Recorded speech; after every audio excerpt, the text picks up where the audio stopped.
sendiri. Fala maraddalah, maka tidak ada sesiapa pun yang dapat menolak atau menahan apa yang ditetapkannya itu.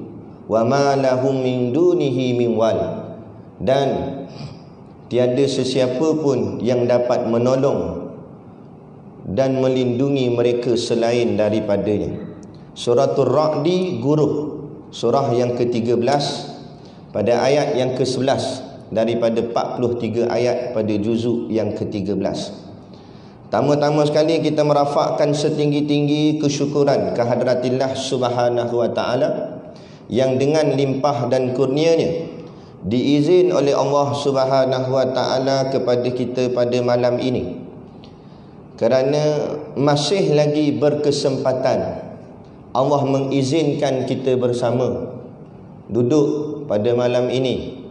Kerana petang tadi dalam perjalanan saya daripada Perak sampai nak ke sini dah, lalu ke atas jambatan tadi, dapat maklumat terkini bahawa Majlis Fatwa Kebangsaan telah mengeluarkan bahawa diminta menangguhkan segala majlis, program dan segala aktiviti masjid dan surau bermula daripada 17 sampai 26 Mac selama 10 hari. Jadi kita lihat, tapi hari ini baru 16, maknanya boleh lagi lah. Tapi esok seperti mana pengurusi majlis tadi sebut, kita akan tunggu keputusan daripada Majlis Fatwa Negeri, yakni Negeri Terengganu. Jadi masih lagi malam ni Allah izin kita. Ini satu nikmat sebenarnya tuan-tuan. Satu nikmat Allah izinkan kita bertemu lagi malam ni. Malam-malam seterusnya wallahu a'lam, kita tak tahu, mungkin kita tak dapat bertemu lagi. Mungkin tidak ada lagi, mungkin bukan kita doa, tapi mungkin berlaku tidak ada lagi solat jemaah. Maka saat orang yang menjaga solat jemaah, mereka akan rasa sedih dengan apa yang berlaku. Mereka akan merasa merindui nak solat berjemaah, kuliah agama dan sebagainya. Mungkin perkara ini akan jadi sunyi selepas-lepas ni.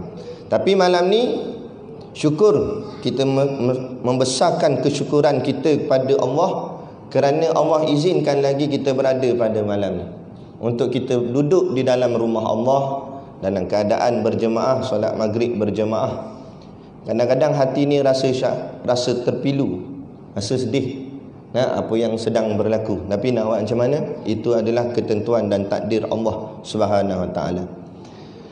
Yang saya hormati pengerusi surau masjid ni, surau masjid, yang saya hormati pengerusi masjid dan seluruh saf kepimpinannya, para imam, para bilal, tok-tok syiah yang tak dapat kita nak sebutkan namanya satu persatu, yang amat-amat disanjungi para asatizah, alim-alim ulama, tuan-tuan guru, ustaz ataupun ustazah tak ada, ustaz-ustaz yang hadir pada malam ini. Mohonlah ditegur kepada hamba yang fakir dalam bidang ilmu ini, sekiranya apa yang disampaikan dan dikongsikan ada salah dan silapnya. Yang kita kasihi ayah-ayah, pemuda-pemuda, adik-adik muslimin yang dirahmati Allah sekalian. Baik. Jadi malam ni kita tak ada tajuk khusus. Walaupun tak ada tajuk khusus, tapi automatik dia ada tajuk khusus. Tajuk tak lain adalah mesti tajuk bahagian wabak, bahagian balik. Sebab itulah isu yang berlaku pada, bukan hanya di tempat tuan-tuan Terengganu, malah berlaku di seluruh negeri dan seluruh negara. Jadi seperti mana ayat yang saya cedok tadi daripada suratul Ra'di, iaitu Guruh, pada ayat yang ke-11, Allah sebut lahu mu'aqibatum min baini yadayhi wa min khalfihi. Bagi tiap-tiap seorang tu ada malaikat penjaga. Kita setiap orang ni ada malaikat yang jaga kita, silih berganti dari hadapannya dan dari belakangnya. Depan ada, belakang ada, dia jaga. Yahfazunahu min amrillah, yang mengawas dan menjaganya dari sesuatu bahaya, tapi dengan syarat min amrillah, dengan perintah Allah. Tapi ini pada orang beriman sahaja. Sebab tu kadang-kadang kalau tuan-tuan perasan, kadang-kadang kita jatuh tu dia jadi macam gerak slow. Sebab ada yang tahan. Kadang-kadang kalau tengok pada motor tu jatuh pecah habis kepala motor, tapi kita luka sikit je kadang-kadang. Ada kadang-kadang jadi begitu. Ini kerana ayat ni Allah khabar dah. Allah bagi tahu dah, makna kata ada malaikat penjaga kita yang jaga kita dengan perintah Allah, suruh jaga daripada sesuatu bahaya. Kemudian Allah sambung pula ayat ni lagi. Allah kata innallaha la yughayyiru ma biqaumin. Sesungguhnya Allah tidak mengubah apa yang ada pada sesuatu kaum.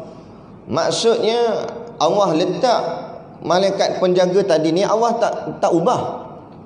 Ada dah malaikat jaga kita. Hatta yughayyiru ma bi anfusihim. Sehingga merekalah yang mengubah apa yang ada pada diri mereka sendiri. Maksudnya kalau tiba-tiba malaikat tu tak jaga dah, jangan salahkan siapa, salahkan dirinya sendiri. Kenapa malaikat dah tak jaga dah? Dah tak ada rahmat Allah pada dia. Dah mayang tidak apa tidak. Lepas tu kita cakap ginilah tuan-tuan. Berkenaan dengan wabak penyakit ni, tak kiralah corona ke koro apa ke, kita ni pertama sekali ulama pesan jangan kita terlampau takut kepada wabak sehingga lebih takut wabak daripada takut pada Allah Ta'ala. Munajat dan pergantungan kita pada Allah, itu yang pertama. Kemudian juga bukanlah kita doa kita nak kena, tak. Bukanlah kita reda kita kena, tak. Bukanlah kita biar, kita ambil juga jalan-jalan pencegahan dan sebagainya. Kita buatlah apa yang patut. Tetapi andai katalah kalau terkena penyakit ni, andai kata kalau terkena, bukan kita minta kena, tak, tapi kalau terkena. Tapi kalau andai kata terkena, tapi kalau dalam masa yang sama tu hati kita hati orang yang beriman, sayang dan cintakan masjid, suka solat berjemaah, rajin baca Quran, amal-amal soleh kita jaga. Kemudian kata terkena penyakit corona ni mati. Walaupun jasadnya mati, tetapi sebab hatinya hati orang beriman, hatinya kekal hidup. Hidup mana? Hidup atas iman. Tu P. Ramlee buat cerita tu, mati-mati senyum. Mati senyum. Dia kata mati dalam iman. Nampak? Tu. Berapa jasad mati memang mati dah. Kullu nafsin dha'iqatul maut. Setiap yang bernyawa pasti akan merasai mati. Tak semesti dengan corona. Kadang-kadang corona tak kena, tapi kena langgar dengan kereta corona. Mati juga. Tapi nak ceritanya mati tu pasti. Dan yang kita takut ngelak-ngelak corona, kadang-kadang tak mati corona, mati akik entong, mati juga. Mati kencing manis, mati juga. Mati tu pasti dah. Cuma corona ke tak corona itu asbab. Asbab kepada kematian. Yang kita nak tahu dah mati tu pasti, tapi yang kita nak balik bertemu Allah dalam keadaan hati yang sejahtera, dalam keadaan membawa iman.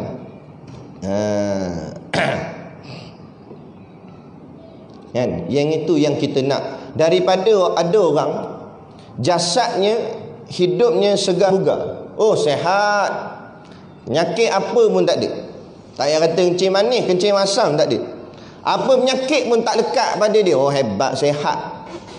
Umur pula lama kat 95 tahun. Contoh, bukan kata siapa-siapa, contoh. Bugar. Hebat. Tetapi kalau hatinya rosak dah, hati mati, tak jadi apa-apa kak. Walaupun hidup sehat, jasad sehat, tapi hati mati dah. Macam zombie. Tengok ulang-alik jasad, tapi hati mati, kosong. Tak ada iman, tak ada agama, tak semayang, tak rasa apa-apa. Lepas tu disebut oleh Sufyan As-Sawri radhiyallahu an, yang dicedok di dalam kitab Nasaihul Ibad karangan Imam Nawawi.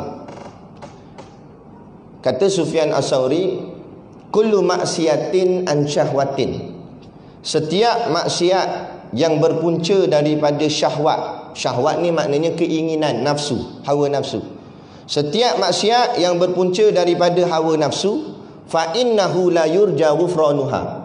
Maknanya fa innahu yurja ghufranuha. Maknanya diharapkan keampunan baginya. Maksudnya kalau orang tu buat maksiat dengan syahwat, maka mudah ataupun boleh dapat keampunan Allah. Kerana dalam hadis yang lain Nabi SAW bersabda, "Atta ibu habibullah." Nah, orang yang bertaubat itu kekasih Allah. Wa taibu minadz-dzanbi kaman la dzanbalah. Dan siapa yang bertaubat sungguh-sungguh kepada Allah, maka dia akan kosong, dosa ni tak ada. Banyak lagi ayatlah, nikmal abdu innahu awwab. Sebaik-baik hamba-Ku yang banyak bertaubat. Jadi maknanya maksiat kerana syahwat, harap-harapnya dapat keampunan Allah. Moga-moga kalau taubatnya sungguh-sungguh. Tapi kata Sufyan As-Tsauri, kullu maksiatin an kibrin. Adapun maksiat dengan sombong, dia kata. Maksiat, benda dosa, benda jahat yang dia buat dengan sebab sombong, kerana kesombongan, maka katanya fa innahu la yurja ghufranuha, maka sesungguhnya mungkin dia ni tidak dapat diharapkan akan keampunan. Payah nak dapat keampunan. InsyaAllah kalau taubat sungguh-sungguh tu boleh juga, tapi makna kata berat daripada syahwat lagi. Dosa kerana syahwat dengan dosa kerana sombong, berat dosa sombong lagi. Seperti mana Sufyan As-Tsauri buat contoh, li'anna maksiata iblis, dia kata. Seperti kamu lihatlah kepada maksiatnya iblis, jahatnya iblis, dosanya iblis. Karena asluha minal kibri, berpunca daripada kesombongan, sombong. Allah suruh sujud pada Adam, bukan sujud sembah. Allah suruh sujud tu sebagai tanda hormat, kerana manusia ni Allah buat makhluk yang paling terbaik. Jadi Allah suruh sujud pada dia, tanda hormat pada manusia, yakni Nabi kita Nabi Adam AS. Oh, ingkar, aba wastakbara, sombong dan ingkar, tak nak sujud. Kenapa aku kena sujud pada dia? Sedang aku dicipta daripada api, dia cipta daripada tanah. Nah, api lagi hebat pada tanah. Akhirnya sombong. Maka bila sombong, Allah azab dia dengan dilaknat sehingga bila-bila pun. Sebab tu kita cuba renung sama-sama tuan-tuan pada malam ni.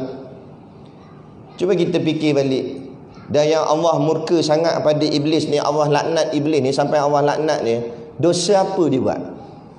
Pernah kita dengar iblis tikam nombor ekor? Tak juga.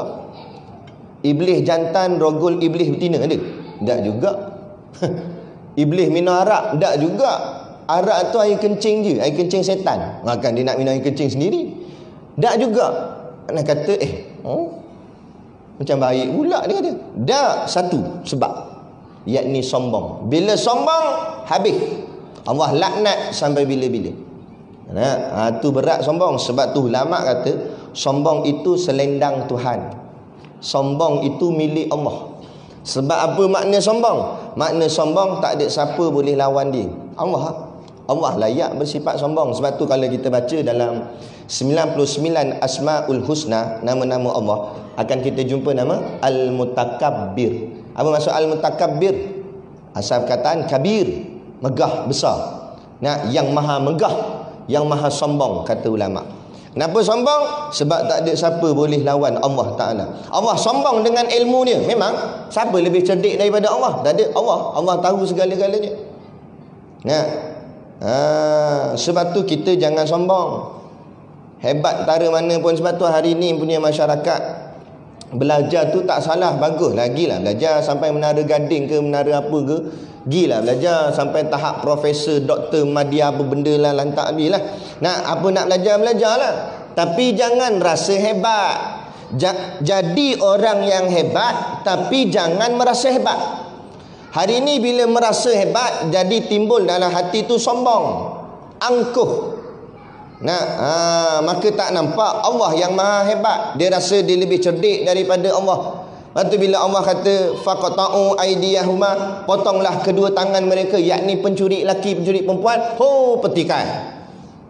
Kata apa main potong-potong tangan, potong kuku leha, dia kata. Tikai.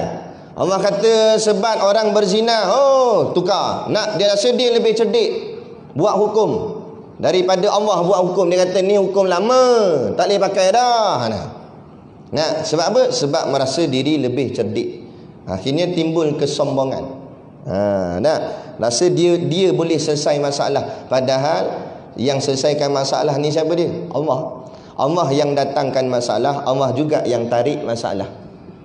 Inna lillahi wa inna ilaihi raji'un. Kita masyarakat Melayu ni, Terengganu saya tak pastilah, tapi belah Perak ke mana-mana lebih kurang lah. Kita dengan ayat tu guna untuk orang mati. Dengan kawan mati, inna lillahi. Kadang-kadang tu dalam WhatsApp group ada berita kematian, dia tulis benda, dia tulis Al-Fatihah. Baca lah tentu ni. Kadang-kadang tak baca, main tulis Al-Fatihah. Kena seorang yang malas, dia kata sama di atas. Aduh lagi teruk. Nampak? Ambil handphone hempuk atas kepala. Ada gitu. Baca lah. Dia tak salah faham. Padahal innalillah ni segala bentuk musibah. Tak payah kata mati kawan kita jatuh motor. Dengar-dengar mana kawan kita tak datang masjid, tak dengar berita dia jatuh motor, innalillah, tak mati lagi, jatuh je. Bukan kira mati, musibah tu Allah yang datangkan musibah, Allah juga yang mengambil musibah. Pegang situ. Allah yang datangkan wabak, Allah juga yang mengambil wabak. Jadi pergantungan kita pada Allah. Tak apalah dalam masa yang sama kita berusaha mencari antidot dia, kita buat kajian sains dan sebagainya, itu syariat, itu zahir. Tapi jangan itu saja sandaran kita. Yang kedua apa dia? Sandaran kita pada munajat kepada Allah. Dua-dua ni kena bergerak, zahir dan batin, syariat dan hakikat. Syariat kita berusaha mencari ubat dengan buat kajian, bermacam-macam kajian. Dari segi hakikat, kembali kepada Allah, minta kepada Allah, minta pertolongan pada Allah. Doa sungguh-sungguh kepada Allah. Kalau tak boleh nak buat dalam bentuk jemaah ramai-ramai pun, kita kerahkan pada seluruh umat Islam untuk buat solat hajat masing-masing di rumah masing-masing pun tak apa. Tapi buat dengan sungguh-sungguh, minta pertolongan daripada Allah, kerana Allah lah yang membawa segala-galanya dan Allah juga yang menarik segala-galanya. Tapi bila dalam hati ada kesombongan, maka dia tak nampak dah. Sebab tu kita takkan nampak Allah itu maha hebat selagi mana kita nampak diri kita yang hebat. Jadi sebab tu kita mengaji sifat 20, mengaji akidah, mengaji tauhid, tundukkan diri kita. Kenal diri. Sebab itulah kata ulama, man arafa nafsahu faqad arafa rabbahu. Siapa yang kenal diri dia, maka dia kenal akan Tuhan dia. Kenal diri macam mana? Kenal diri betapa bodohnya kita. Dan kalau kita nak rasa kita hebat sangat, kita act sangat, rasa macam kita pandai sangat, saya nak tanya soalan. Kalau rasa hebat sangat, PhD, kat 8 kali PhD, sampai botak tengah kepala. Kuatnya mengaji. Kita nak tanya, kalau mu pandai sangat, bila tarikh kematianmu? Boleh jawab? Tak boleh jawab. Tak payah kematian orang lain, kematian dirimu sendiri, boleh? Tak boleh.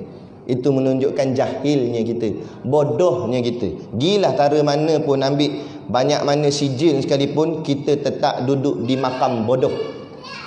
Kerana kita tidak tahu apa-apa, termasuk diri kita sendiri pun kita tak tahu. Hanya Allah saja yang tahu. Dia kata payah sangat ustaz main ajal. Tu mana kita boleh tahu? Senang sikit ada. Ada? Berapa helai rambut di atas kepalamu? Tak boleh jawab juga. Tapi kalau botak licin tak cin kan? Kata tak ada Ustaz. Memang botak licin. Yang ada rambut tak boleh. Padahal rambut tu berapa lama dah lekat atas kepala kita? Sejak kecil lagi. Tu rambut tu. Dia kata macam mana nak kira banyak sangat Ustaz? Yang rendah sikit ada Ustaz, rendah sikit. Okey, ada. Berapa batang gigi dalam mulut itu? Tapi tak ada gigi tak boleh kan? Yang ada gigi. Kita tak pernah kira. Tuan-tuan pernah kira? Kalau tak pernah, balik ni kira. Duduk depan cermin kira. 1, 2. Berapa batang gigi kita tak tahu. Padahal gigi tu ngap buat makan. Gigi tu duduk dalam mulut kita, tak pernah buat keluar pun, duduk dalam tu. Tapi kita tak tahu. Nak menunjukkan atas diri kita pun kita tak erti dah benda lain lagi kita tak erti. Bila pandang diri ni jahil, baru nampak Allah yang maha alim. Macam mana nak nampak Allah yang maha tahu kalau kita duk sangka kita semua tahu? Akhirnya jadi sombong. Sombong ni bahaya. Kemudian kata Sufyan As-Sauri, wa zalata sayyidina Adam, adapun kesalahan atau silap Nabi Adam alaihissalam kerana makan buah khuldi tu. Tapi kita tak menyatakan Nabi Adam salah lah, tapi dari sudut kisah. Nabi Adam pergi makan buah khuldi, maka kata Sufyan As-Sauri, kana asluha min asyahwah. Makannya Nabi Adam buah khuldi itu kerana disebabkan syahwat, keinginan. Keinginan. Maka bila kerana keinginan Allah buat kisah dua ni, kerana Allah nak ajar pada kita. Sebab tu jangan kita menyandarkan Nabi Adam tu salah. Tak boleh hukumnya. Tak boleh. Ada pula dia kata, ni kerana tok kita Nabi Adam lah ni. Kalau tak kita semua dalam syurga dah, dia kata. Tokmu terjawab balik. Ada ke pula? Kalau Nabi Adam duduk dalam syurga, kita semua pun tak ada, tuan-tuan. Sebab apa? Dalam syurga mana ada beranak pinak. Tak ada dah kita semua. Jadi Allah buat kisah ni memang Allah buat dah. Cuma jalan asbab ni saja. Bukan Nabi Adam buat salah, tapi takdir memang Allah nak buat gitu sebab nak jadi pengajaran pada kita. Kerana Allah nak tunjuk pada kita, manusia ni tak lari daripada silap. Tu yang pertama. Manusia ni banyak salah. Betul tak? Siapa sini tak pernah buat salah? Cuba bangun nak tengok muka. Dia nak baling dengan mata air ni. Mana ada kita tak pernah buat salah? Nak berlambat-lambat, ustaz ada salah, tok guru ada salah, ulama kadang-kadang salah. Salah dia salah keluar fatwa, kadang salah juga. Ada silap kita, ada salah. Tetapi apa yang Allah nak ajar pada sudut kisah Nabi Adam ni, maknanya kalau mu buat salah, jangan salahmu kerana sombong. Kalau salahmu kerana sombong, aku laknat macam iblis. Tu Allah nak ajar situ. Kalau salah kerana syahwat, kemudian kamu bertaubat, kamu minta ampun pada Allah. Qul ya ibadiyalladzina asrafu ala anfusihim, wahai hamba-hambaku yang telah melampaui batas terhadap diri mereka sendiri, la taqnatu mir rahmatillah, janganlah kamu berputus asa dari rahmat Allah. Buat salah, tapi kerana kesilapan diri kita sendiri, kita mengaku kita silap kerana terlalu ikut hawa nafsu. Taubat sungguh-sungguh. Allah kata la taqnatu min rahmatillah, janganlah kamu putus asa dari rahmat Allah, kerana Allah Maha Pengampun lagi Maha Penyayang. Ada yang dia tanya ke saya, ustaz, macam mana saya nak istiqamah? Saya dah taubat, esok buat pula. Lepas tu taubat tu buat pula. Payah gini. Lah kali macam malas nak taubat, buat je lah terus, dia kata. Tu kita tak faham makna istiqamah. Apa makna istiqamah? Pergi program Fastaqim selalu dah. Apa makna istiqamah? Artinya dalam bertaubat kepada Allah. Memang lumrah dah. Mana ada orang nak dia buat salah, lepas tu taubat, lepas taubat tu langsung tak ada buat salah. Ada. Para nabi, para rasul tu lain. Mereka tu maksum. Ataupun wali-wali Allah, kadang-kadang mereka duduk di makam mahfuz. Artinya yang terpelihara, Allah jaga mereka. Mereka mahfuz. Kita mampus. Kalau tak jaga habis kita. Tu. Jadi kena jaga. Jadi bila nak jaga macam mana, Ustaz? Bila jatuh bangkit balik. Buat silap, taubat lagi. Buat silap, taubat lagi. Tersilap juga, taubat lagi. Jangan putus asa dari bertaubat kepada Allah, kerana Allah sebut innallaha yuhibbut tawabin. Sesungguhnya Allah sangat sayang kepada orang yang bertaubat. Teruskan bertaubat. Dalam kitab Hikam karangan Syekh Ibnu Athaillah As-Sakandari, pensyarahnya Tukku Pulau Manis, orang Terengganu sini, ada makamnya. Dia kata kadang-kadang ada masa Allah jadikan kita tersilap ataupun terbuat salah. Kerana apa? Kerana Allah nak didik hati kita bertaubat kepada Allah. Sebab takut juga kalau kita sentiasa taat, lama-lama dia jadi takabur, sombong dengan ketaatan dia. Ada tak?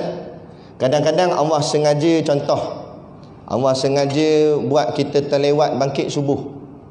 Nak selalu pukul 3 pagi memang bangun dah.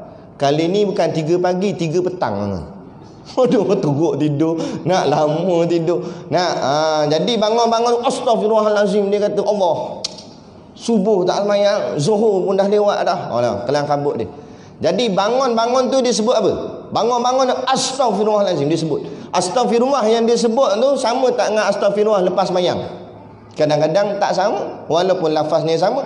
Kadang-kadang lepas semayang istighfar kita tu sebab dah jadi biasa, dia istighfar mulut je lah.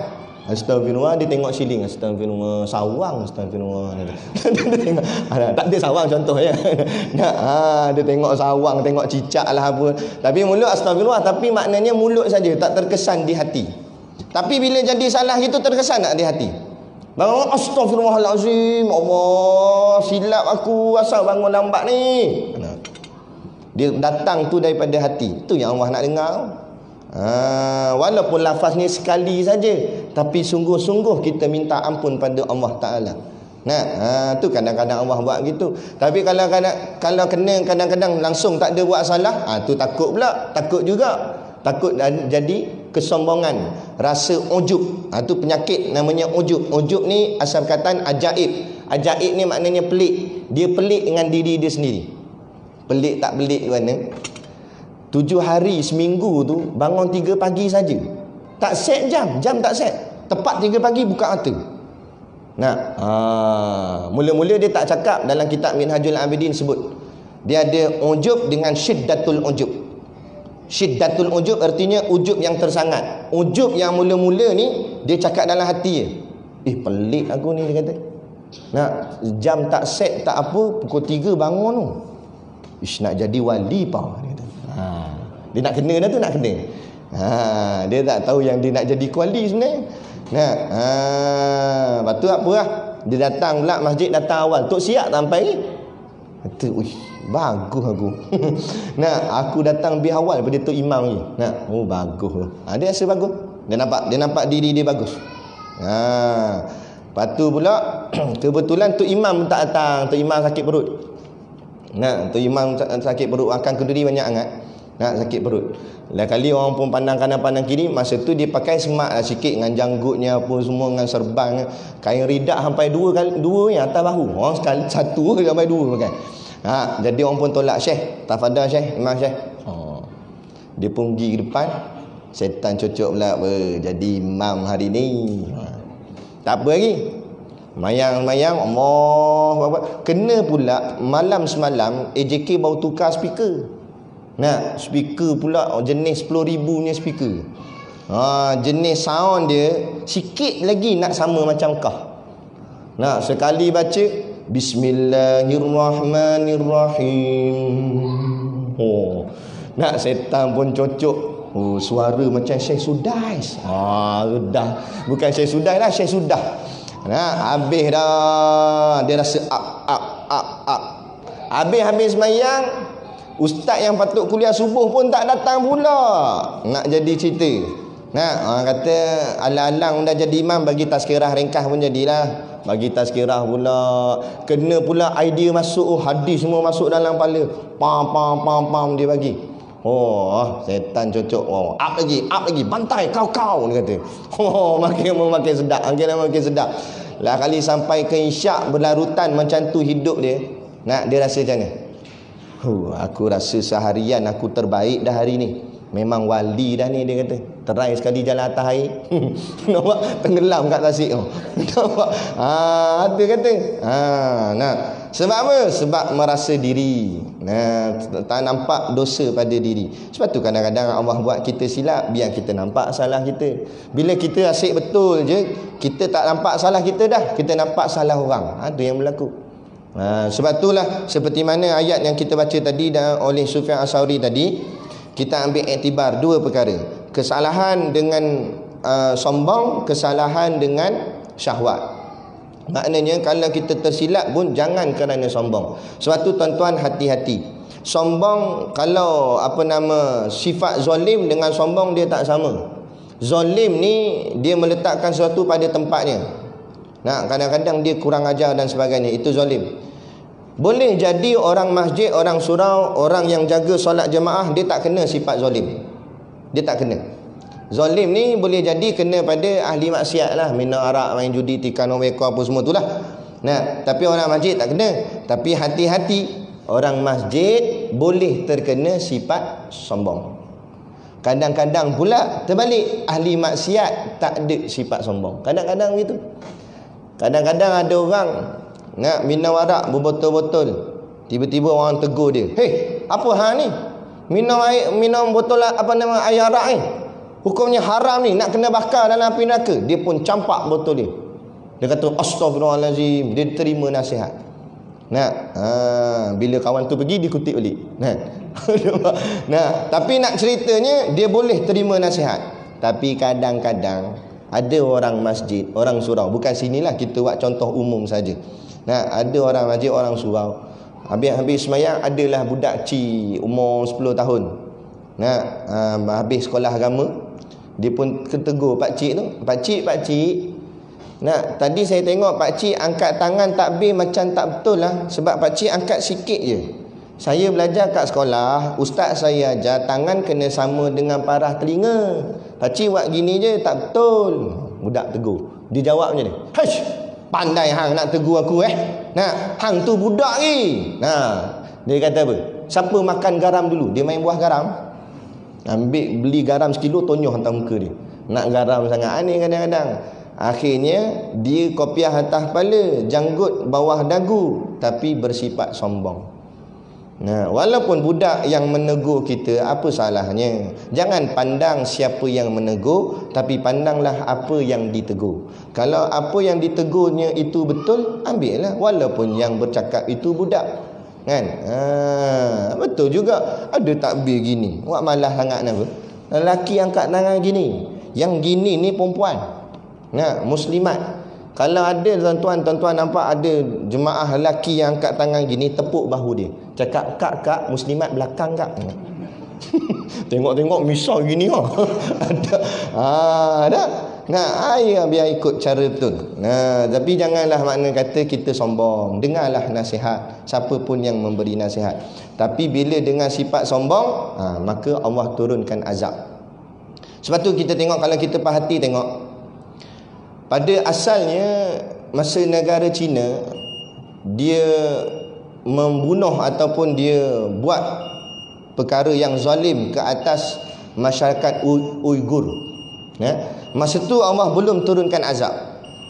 Kerana kata ulama, orang yang bertindak zalim kadang-kadang Allah tangguh azabnya dulu supaya diberi kesempatan untuk bertaubat. Jadi masa tu belum ada lagi apa-apa azab. Sehinggalah presiden dia sebut apa? Dengan bongkak dan sombongnya dia kata kerajaan negara Cina tidak ada siapa yang boleh menjatuhkan dia. Dari sudut senjatanya, ekonominya, tak ada siapa boleh jatuh. Allah hantar terus corona ni. Tengok habis ranap segala ekonomi dia. Kelang kabut habis jadi. Itu sombong. Tu berat sombong. Tengok lagi contoh kapal Titanic. Dia buat kapal besar tak apalah, sukatilah nak buat macam mana, ikut sukalah. Nak satu kapal yang bernilai harga tinggi kerana besi yang dibuat tu besi yang jenis tebal, jenis kuat, jenis kukuh punya kapal yang paling besar, kuat, hebat. Tak apalah nak buat hebat, tak apa, tak ada masalah. Tapi cakap tu sombong. Akhirnya dia kata apa? Kapal ni tak ada siapa boleh bagi karam termasuk Tuhan, dia kata. Tuhan pun tak boleh bagi karam. La ilaha illallah. Cakap dengan sombong. Akhirnya Allah hantar dia. Allah hantar ABC, air batu campur. Kalau ikut logik, besi dengan ais, siapa pecah siapa?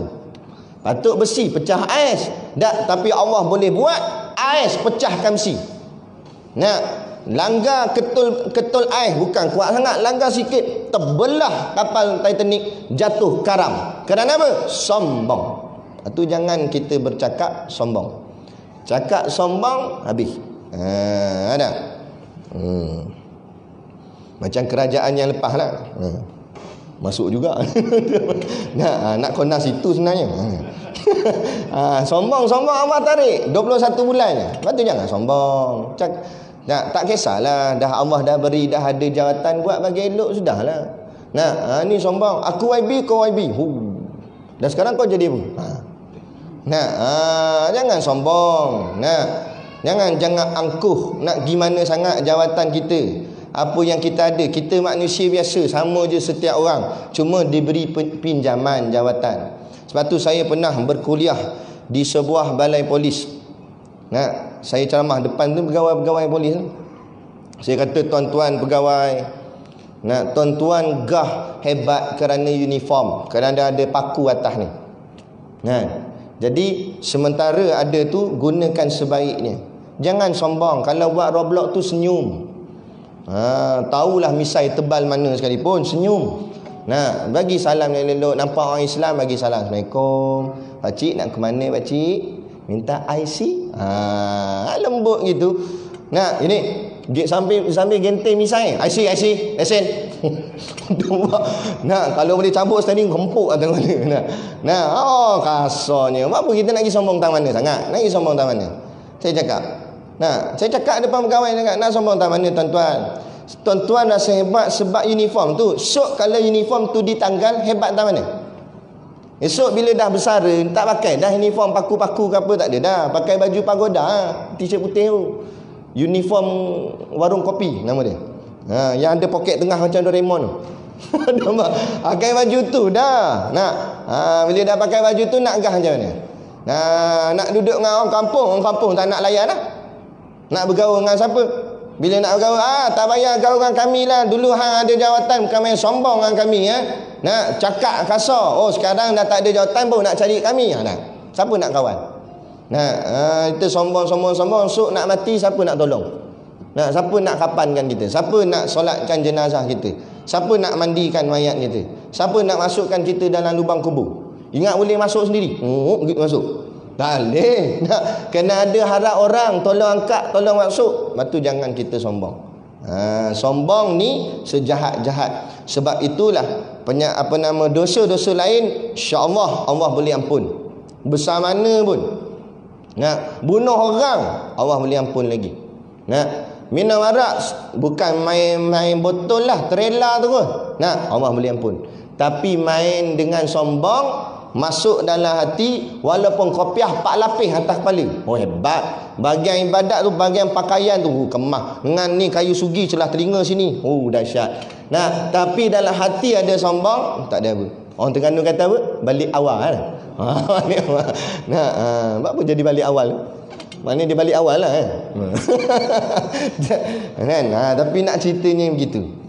Jadi janganlah kita ada di antara kita silat-silat kita, jangan. Sebab itulah bila sombong ni dah makin meluas, itulah yang menyebabkan Allah turunkan bala, turunkan azab. Bila bala sampai tuan-tuan, tak payah kata orang yang buat maksiat, orang yang ngerjakan taat pun dapat balanya sama. Ini satu bala tuan-tuan. Masjid kita gah dengan lampu-lampu, speakernya hebat, tapi akhirnya tak boleh mengerjakan solat jemaah. Itu satu bala. Masjidil Haram, Masjid Nabawi kita hebat dengan keluasan yang luas, tapi hari ni tuan-tuan boleh tengok gambar di Google, sunyi, tak ada orang. Ada kawan hantar satu video, tapi buat juga semayang, cuma yang semayang dalam tu pekerja-pekerja situ. Allah, 2 sah tak pernah berlaku. 2 sah semayang. Itu bukan sah keliling tu, sikit situ je semayang depan Kaabah, tak ada orang lah. Ini satu bala. Makna kata duit kita banyak mana pun, kalau kita rasa memang kita boleh bayar 4 kali ganda untuk pergi buat umrah, tetap tak boleh juga. Pada sisi zahirnya, sisi syariatnya, kita nampak yang sekat tu Arab Saudi, kerana wabak penyakit. Tapi bila kita renung dari segi hakikat, siapa yang sekat sebenarnya kalau bukan Allah? Dulu saya pernah cakap sebelum ni dalam satu ceramah di tempat lain lah. Saya kata hari ni kita saksikan Allah sekat kita daripada berada di tanah suci, di tanah haram, di Mekah, Madinah. Dan tak mustahil kalau Allah nak sekat kita pula berada di dalam rumah Allah walaupun di kampung kita. Akhirnya jadi sungguh hari ni. Jadi sungguh. Sebab apa? Sebab ni kejahatan dah semakin berleluasa, kesombongan dah semakin dahsyat. Sebab tu kita cakap orang zaman dulu buat juga maksiat, buat gak dosa. Minum arak ni bukan zaman sekarang je, dulu pun dah ada dah orang minum arak Melayu Islam, ada dah. Tapi masa tu masih lagi ada segan-segannya, ada takut-takutnya. Minum arak pun sorok-sorok kat rumah, ada kan? Ada orang tak semayang, ada orang tak semayang, tapi dia senyap-senyap kat rumah. Lah ni orang tak ada rasa takut, tak ada rasa bersalah, tak ada rasa malu. Siap boleh pegang betul arak, buat gambar dekat Facebook. Tengok religion bahagian agama tulis Islam, tapi pegang betul arak, bangga pula. Allahu Akbar. Ni mengundang bala ni, bangga dengan dosa. Mu buat dosa tu bukanlah makna kata tak apa, tapi kalau mu taubat Allah ampun. Tapi mu buat dosa dengan sombong, dengan belagak, dengan Allah rasa hebat. Ni tu yang Allah murka, tu yang Allah turun azab, turun bala. Kita patut biar segan lah sikit. Kalau contohlah kita tak semayang, duduk kat kedai makan waktu maghrib, orang duk lalu lalang pergi masjid, duk tengok. Lah kali dia kata dengan kawan dia, mat, kita duduk dalam sikit mat, segan orang duk tengok kita tak semayang ni. Biar ada segan sikit. Bukan kita mengiyakan perbuatan dia tak semayang tu, tapi ada segan sikit. Ini langsung tak ada, duduk lepak tu kedai. Waktu azan maghrib duduk lepak pergi kedai. Kalau musafir boleh tahan kira, atau buka puasa boleh tahan kira. Tapi musafir kan dia tengok muka kita kenal, ni orang kita ni, kampung kita ni. Musafir celah mana pula dia. Takkan nak pergi surau dia kona jauh pula. Ada duk makan. Lepas tu pula habis kuliah, kita mayang isyak, balik ada lagi dia situ. Dan bila dia maghrib kat mana? Tak rasa malu. Korang-korang biar ada rasa malu sikit, malu tak ada. Lepas tu ada seorang artis perempuan, dia kata apa? Dia kata, I rasa lah tak pakai tudung ni bukan satu kesalahan. Dia kata, sebab ini hak peribadi, terpulanglah orang tu nak pakai tudung ke tak nak pakai tudung ke, kita tak boleh masuk campur. Cakap. Kalau saya jadi wartawan tu ketuk dengan mic tung gitu. Tak masuk campur ke benda bengong.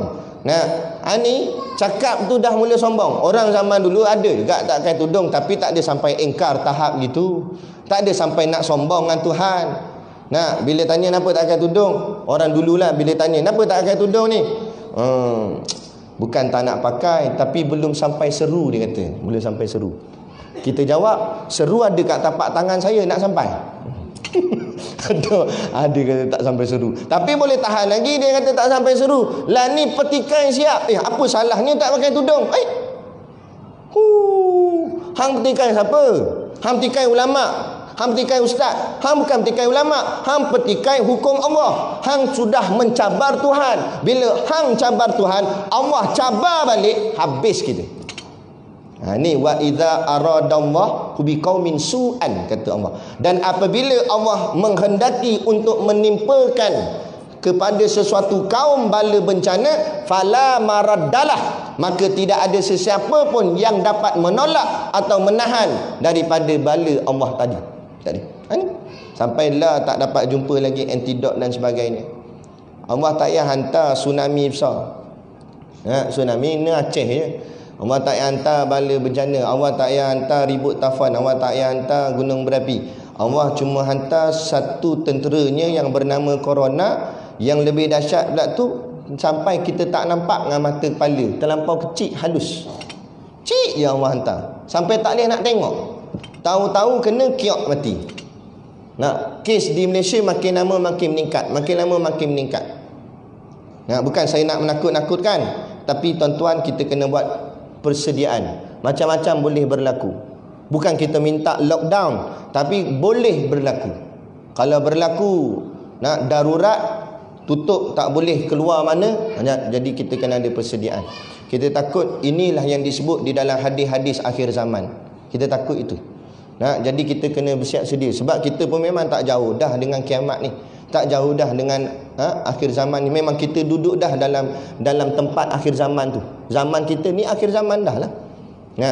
Jadi bila kita renung perkara ni, takkan kita nak sonok lagi, tuan-tuan. Takkan nak sonok lagi nak tengok Raja Lawak. Takkan nak sonok lagi dengan Gegar Vaganza, Takkan nak seronok lagi dengan hiburan-hiburan. Sudah tiba masanya untuk kita bertaubat kepada Allah sungguh-sungguh. Nah, siapa yang belum pandai baca Quran, belajar baca Quran. Tak gerti pun tak apa, belajarlah pelan-pelan, merangkak-rangkak pun tak apa. Nah, sebab kita dah kesuntukan masa. Masa dah terlampau pendek. Nak zaman tu makin dekat, makin dekat.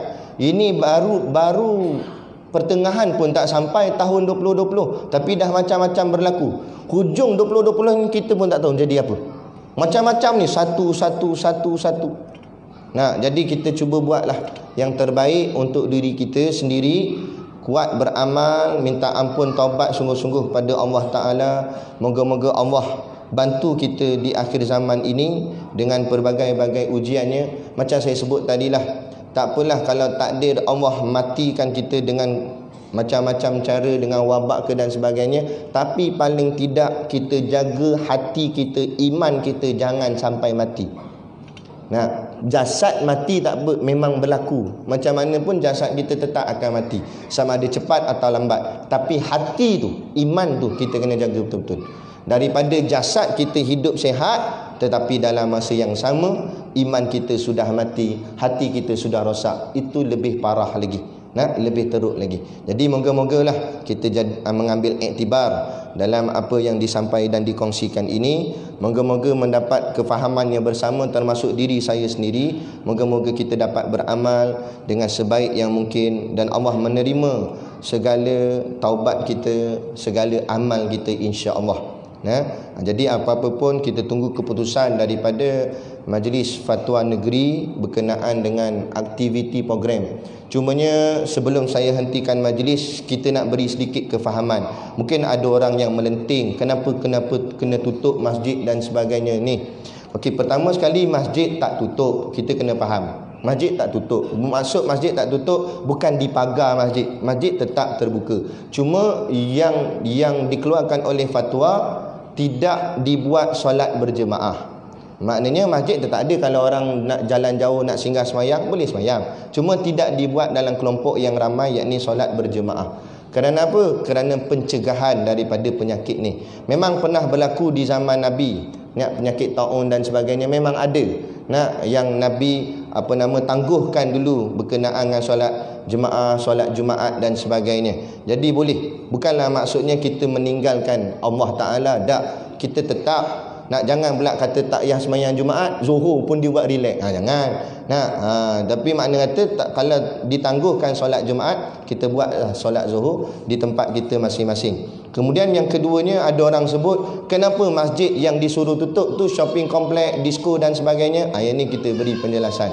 Pertama sekali, bahawa kenapa dikeluarkan fatwa tentang solat berjemaah ataupun solat Jumaat ditangguhkan dahulu. Ini kerana solat Jumaat itu hukumnya wajib.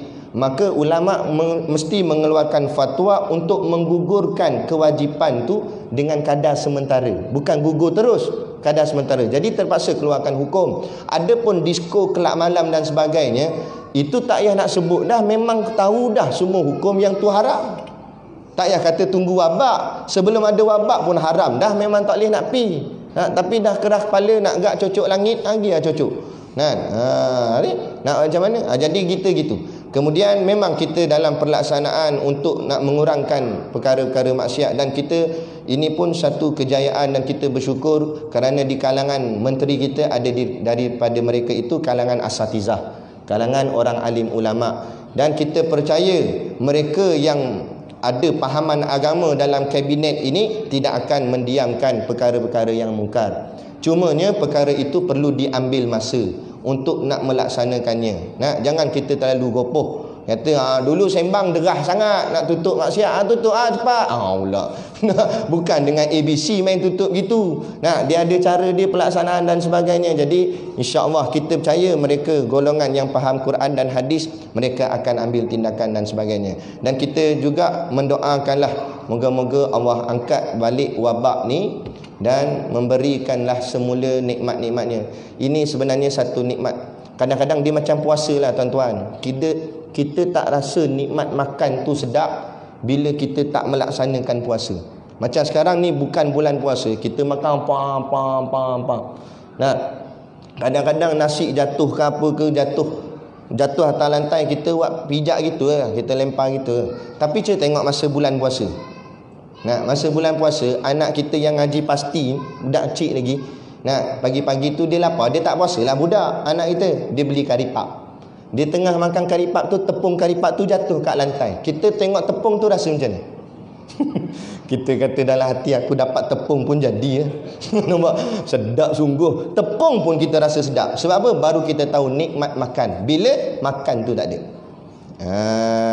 Sama juga dengan nikmat nafas. Sekarang ni senang sebab kita ha ho nafas. Steady lah. Nak cuba nafas tu awak ambil. Nah, abang kita tahu betapa besar nikmat nafas. Nak tahu besar nikmat nafas, balik malam ni balik try buat. Nah, kan kat rumah tu ada macam kolah air tu, nak selam muka dalam kolah tu. Jangan lama sangat, 2 jam setengah. Tengok tangan gini terkapai. Kita bawa keluar kepala. Gitu-gitu. Alhamdulillah, baru rasa nikmatnya bernafas. Sama juga yang ni. Allah uji kita dengan sekat salam-salaman, Allah sekat solat berjemaah, Allah sekat solat Jumaat. Barulah kita akan terusik hati. Ya Allah, terkenang balik main salam-salam dengan sahabat dulu. Terkenang balik solat berjemaah, terkenang kuliah, terkenang solat Jumaat. Baru kita rasa nikmatnya, supaya Allah nak kita hargai balik. Sebab selama ni banyak umat Islam tak hargai solat jemaah, tak hargai rumah Allah, tak hargai solat Jumaat. Maka Allah ambil. Nah, moga-moga Allah pulangkan semula pada kita, insya-Allah. Nah, jadi cukuplah sekadar tu. Jadi macam biasa, mana-mana kuliah dan ceramah saya pergi, kita ada bawa sedikit produk perniagaan untuk menampung sekolah pondok dan tahfiz kami di Batu Hampar, Berwas, Perak. Nah, ada telur masin. Kita ada bawa telur masin, tuan-tuan. Itu produk istimewa kami. Kerana telur masin kami ni lain daripada yang lain. Sebab apa? Sebab telur tu, telur itik tu, bukan calang-calang itik punya telur. Itik tu jenis itik ngaji pondok ni itik. Sebab dia duduk di pondok. Jadi tuan-tuan kalau beli, insya-Allah. Jadi pakak-pakaklah membeli sambil menderma untuk membantu perjuangan sekolah Ustaz Siddiq Noh. Kalau siapa kenal lah, orang lama Ustaz Siddiq Noh. Dulu dia pegang ketua Dewan Ulama PAH Perak. Dia tu sekolah saya itulah. Dia itulah tok guru saya. Saya anak murid beliau. Dan beliaulah mudir sekolah dan saya timbalan mudirnya. Jadi inilah produk yang kami bawa untuk nak bantu perjuangan. Kemudiannya yang keduanya, kita ada borang tahlil. Jadi kebiasaan pondok-pondok cara lama ni, bila tiba bulan Rejab, bulan Syaban dan Ramadan, 3 bulan ni straight budak-budak pondok depa puasa. Puasa 3 bulan ni straight depa puasa. Sebab apa? Sebab bukanlah kerana amalan apa-apa tertentu, tidak. Tetapi tok guru nak ajar supaya Ramadan tu jadi elok. Kerana kalau tak, macam contoh tok guru kata, kalau kita nak lumba lari, takkan hari perlawanan baru nak kaki-kaki tu. Kalau training daripada awal, sama gak dengan puasa. Takkan time Ramadan baru dandan nak puasa. Tu yang menyandar tengok jam tak habis-habis. Nampak? Lah kali panggil bini dia, "Jah, oh jah. Aku tengok jam ni macam mati je, macam tak bergerak je." Bini dia kata, "Bukan jam nak mati bang, abang yang macam nak mati," dia kata. Tengok asyik-asyik tengok jam. Azan Zuhur disangka maghrib. Sebab baru nak puasa. Tapi kalau start daripada Rejab, paling-paling tidak Rejab itulah menyandar tengok jam. Masuk ke Syaban, okey dah sikit boleh cangkul lah. Nak tanam pokok siap. Masuk Ramadan, main badminton siap. Tok Imam lawan Tok Bilal. Sampai azan dah, sikit lagi nak smash dia kata.